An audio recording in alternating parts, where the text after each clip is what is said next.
So Nick, next come back to you. So like you mentioned about building relationship and like managing up. So like tell us what exactly is so difficult about managing up based on your own experience. So I feel like it really depends on who my manager is. So like right now, I have great, not only one, but great managers. So I feel like managing up for me at my current company is not a really difficult thing, but I had some terrible experience with managing up when I worked at the bank. So the bank was really large, so I wouldn't give a name, but it was really large and it had a lot of teams. And as Gary said, so it had different, I would say, politics within the company. And manage up with my manager at that time was really difficult. One, he didn't really have time to manage me. So it was really hard to communicate with him. Like anytime he gave me a task, I wouldn't even know who to like reach out and what my resources were, and he just gave me that task. So that was really difficult for me to reach out by myself to the colleagues around. And the second is that he was I'm not complaining, but he was in that style. So every time you complete something and you give it back to him, his first thing was to question you. So he never said you are doing a great job, you like this is great, or something like yeah, nice thing, but you have to fix. No, nothing. So every time I give him the task back, he always questioned me, like, did you do this? Did you do that? Why was it so difficult for you to accomplish this, accomplish that? So he was that picky style. So his theory was that if he questioned all the things that I had done, if I could give him all the answers, then I was doing good. If I couldn't answer even one of the questions he asked, so there must have been something wrong and I should fix that. So manage up with him was really, really difficult. So that's where I started to learn to set expectations. Like after a while, every time he gave me a task, I would tell him how much time I need, what kind of resources I would need, and what kind of like task what kind of accomplishments he would get from me. And from that time, my life was getting a little bit better than before. But that was a really hard to learn from that experience, because I didn't really have the colleagues to work with. Like we didn't have a really team. Like I was like only reporting to him, and he was only managing me. So that was really difficult for me. And then like I want to ask like Joe for your suggestions for managing up, and then like also managing expectations of your team, and then also leadership team, because like I know you're very experienced at that in the past like 2 to 3 years.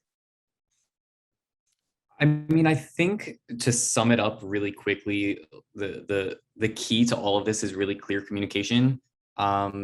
I think it's also really important to understand that communication goes two ways. I think this also kind of ladders back into what Gary was saying earlier about like getting people's trust and having empathy to be able to navigate office politics, right? This is all part of office politics, managing up, whether it's a 5,000 person company or a 10-person company. But really at the end of the day, I think that it's important to communicate clearly and understand the communication style of the person that you are managing up to. There are some people who don't want to hear very specifics. They want to get kind of the broad strokes. And you need to understand how to communicate that the right way to them.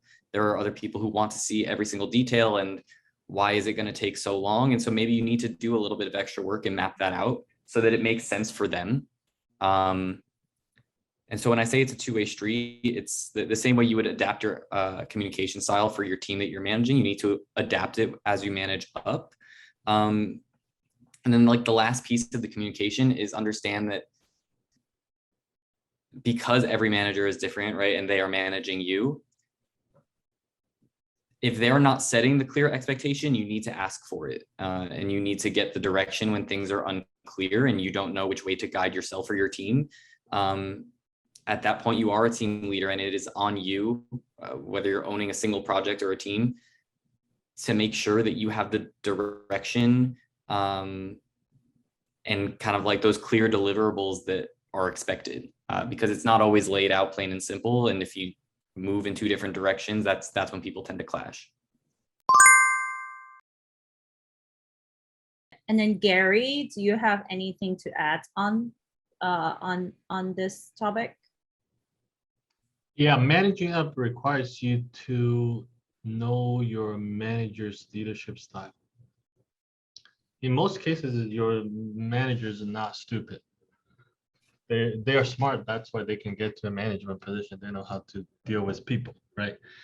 You need to know whether that person is a analyzer style of leadership or cheerleader type, or is a commander type of leaders, right? So there are many kinds. So you have to know that.